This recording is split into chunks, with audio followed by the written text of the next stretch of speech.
자, 제가 진실을 하나 알려드릴게요.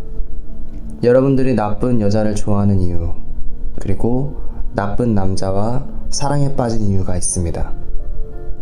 그거는 선택이 아니에요.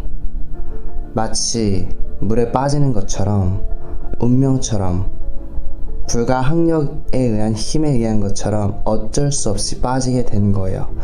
그만큼 에너지 파장이 강했다는 것은 선택이라기보다는 운명에 가깝습니다. 비극도 운명이죠. 로미오와 줄리엣처럼 말이죠. 여러분이 그런 행동을 할 수밖에 없었던 이유에는 그러한 이유가 있습니다. 단지 여러분이 깨닫지 못하고 있는 것 뿐이죠. 무의식에 바로 그 해답이 있어요. 여러분이 사랑하고 사랑받고자 하는 그 상대는 나쁜 사람일 수도 있고 좋은 사람이 아닐 수도 있습니다. 이성적으로 아는 것과는 다르게 감정이 왜 이렇게 동화되고 사랑이라고 느끼게 되는 걸까요? 과거로 돌아가 보겠습니다. 여러분의 부모님은 어떤 분들이었나요? 여러분이 사랑하는 그 누군 혹은 사랑했던 그 누군가, 그 연인의 모습은 여러분 부모님의 모습을 생각하면은 힌트를 찾을 수 있습니다. 무심했던 아버지, 폭력적이었던 어머니, 그리고 내가 만났던 사람들 중에는 무심했던 사람, 또 폭력적이었던 사람이 있습니다. 나는 내가 의식하지도 못한 채로 이 사람들의 모습에서 본능적으로 나를 사랑해줬으면 좋겠다는 착각을 하게 됩니다. 마치 어린 아이였을 때처럼 말이죠. 내가 어렸을 때 받지 못했던 사랑을 갈구하고 있는 것입니다. 그러면 결과는 어떻게 될까요?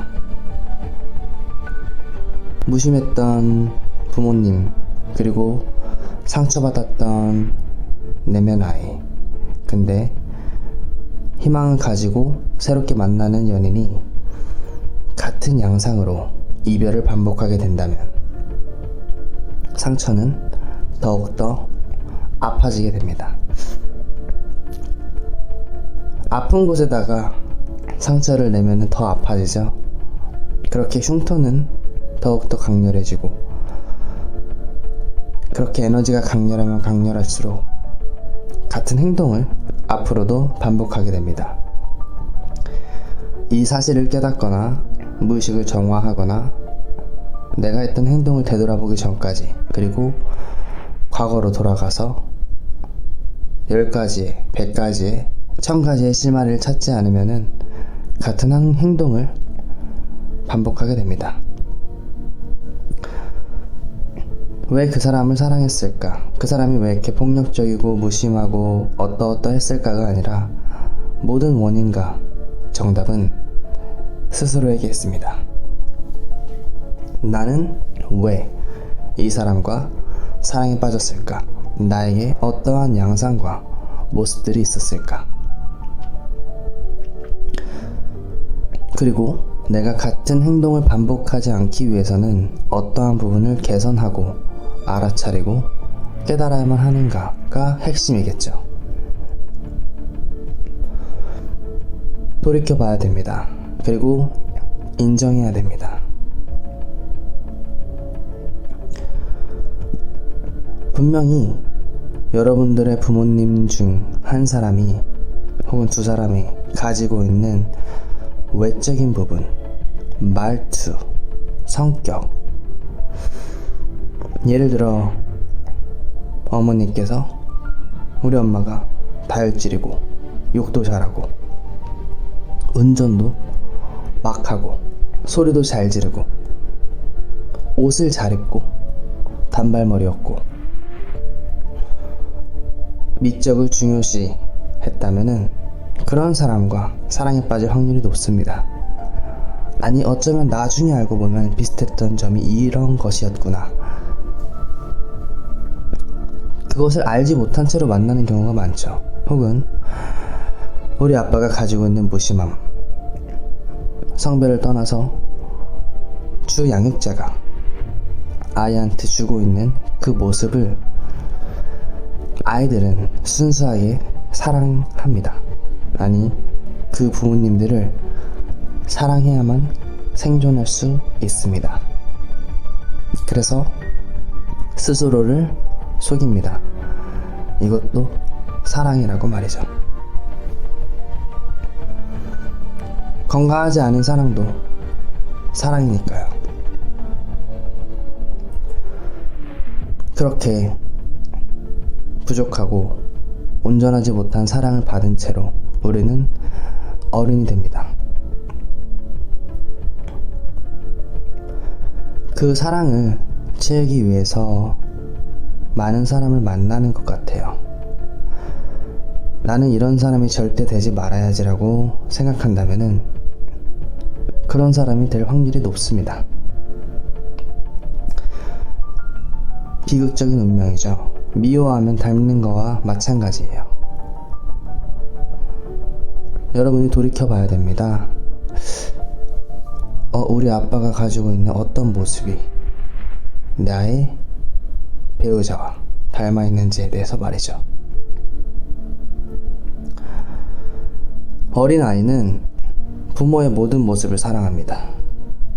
폭력적인 모습을 보면 자기 탓이라고 자책감을, 죄책감을 가지는 습관이 생길 수도 있고, 또 부모가 큰 소리를 내거나 화를 내면 때로는 그것이 정당하지 않아도 자기 잘못이라고 믿거나 그런 것조차도 사랑하는 일부라고 생각을 하게 됩니다. 그래서 연인을 만나거나 결혼한 상대가 내가 싫어했던 우리 부모님의 어떤 모습과 일치하는 경우가 있을 겁니다. 그것이 바로 운명값이고, 그러한 행동과 인생의 결과가 우리에게는 어떤 메시지를 주려고 하고 있는 것입니다. 그리고 왜 나는 이런 선택을 해야만 했는가? 왜 이런 사람과 사랑에 빠져야만 했는가? 우선 나 스스로를 이해하고 용서하고 모든 것들을 포용하려고 하는 마음이 있어야 돼요. 여러분은 행복하기 위해서, 편안하고 안정적으로 살아가기 위해서 이러한 과정과 작업이 필수적입니다. 왜냐하면은 인간이란 존재는 온전하기가 어려워요. 완벽하기 어렵습니다. 연약해서 육신도 몸도 마음도 한없이 연약하다. 그래서 그 취약점을 정확하게 알 필요가 있어요. 어떤 부분에 취약한지. 몸의 전체 부분이 아니라, 마음의 전체 부분이 아니라 각 개인에게 취약한 부분이 있습니다. 그 트라우마, 약점, 아픈 부분, 거기에 단서가 있습니다. 그것이 여러분의 발목을 잡을 것이고 자유롭지 못하게 만들 것입니다. 그 부분을 부정하지 않고 담담하게 인정했을 때 비로소 준비가 되어 있는 것이죠. 인생을 나답게 살고 또 누군가를 올바르게 만날 수 있는 그런 상태가 된 것입니다. 그런 과정이 없이는 어쩌면 우리의 부모님들처럼 똑같은 부모님을 만나서 또 그 부모님의 비슷한 양상을 자식들이 가지고 또 그 자식이 부모가 돼서 같은 자녀를 만들어내고 무한 반복되겠죠. 그 굴레를 우리는 끊어야 합니다. 왜냐하면 나 자신을 위해서, 내가 행복하게 살기 위해서 그리고 내가 행복함으로써 내 주위 사람도 행복해질 수 있도록 그 사람과 만난 건 비극이 아니라 기회로 잡아야 됩니다. 결과에 어떻게 됐든 여러분의 마음에 남아있는 상처와 흉터, 아픔은 빛으로, 비료로, 한약으로 승화시켜야 됩니다. 그렇지 않으면 같은 행동과 결과를 반복하게 되고 메비우스의 뜰처럼 무한 반복을 하게 되는 겁니다. 그 사람이 어떻게 됐든 일단 내 자신이 행복하게 살기 위해서 아프고 상처 입히고 피하고 싶은 그 감정으로부터 도망가지 말고 직면하세요. 그래야 살 수 있습니다. 그래야 행복할 수 있습니다. 왜 나는 이 남자와 이별했을까? 왜 나는 우리 부모의 어떤 부분을 용인했을까? 그리고 나는 어떠한 사람을 만나고 어떠한 인생을 살고 싶은가? 그러지 않기 위해서 내가 만났던 사람들과의 관계에서 배울 수 있고 느낄 수 있고 개선될 수 있었던 부분은 무엇이었을까? 나는 왜 그리고 애초부터 이런 사람들과 관계를 맺게 되었을까? 부모님을 탓할 수 없고 전 연인을 탓할 수 없습니다. 그러나 우리가 할 수 있는 거는 앞으로 만날 사람들을 더욱더 좋고 편안한 사람을 만날 수 있어요. 또 같은 행동을 반복하게 된다면 아무도 탓할 수가 없습니다. 인생이 억울해지는 거죠.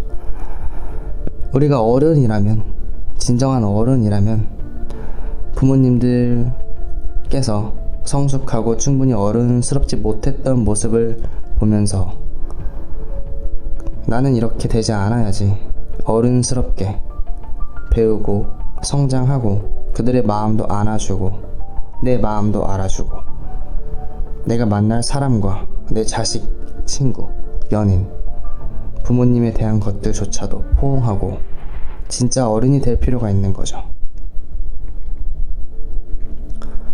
마음이 아프다는 곳에, 영혼이 아픈 곳에, 가장 큰 에너지가 있는 곳에 그 정답이 있습니다. 인정하고 한 걸음 나아가시기 바랍니다. 인생이란 뒤로 갈 수 없어요. 멈출 수 있고 넘어질 수 있고 좌절할 수 있습니다. 그러나 다시 일어나고 기어가고 두 발로 가는 것은 여러분이 1살 때부터 혼자서 했었던 것이에요. 여러분의 힘은 막강하고 강렬하고 그 힘을 여러분조차 가늠할 수 없습니다. 여러분이 약해져 있고 아프다고 믿는 것은 그 1살 아이가 갖고 있던 생각이고 실제로는 그렇지 않습니다. 자기 자신의 힘을 믿고 자기 자신의 사랑을 믿고 나아가세요. 그럴 가치와 힘과 믿음과 의지와 사랑에 충만하리라 믿습니다. 자기 자신을 믿으세요. 여러분은 그렇게 해야만 합니다.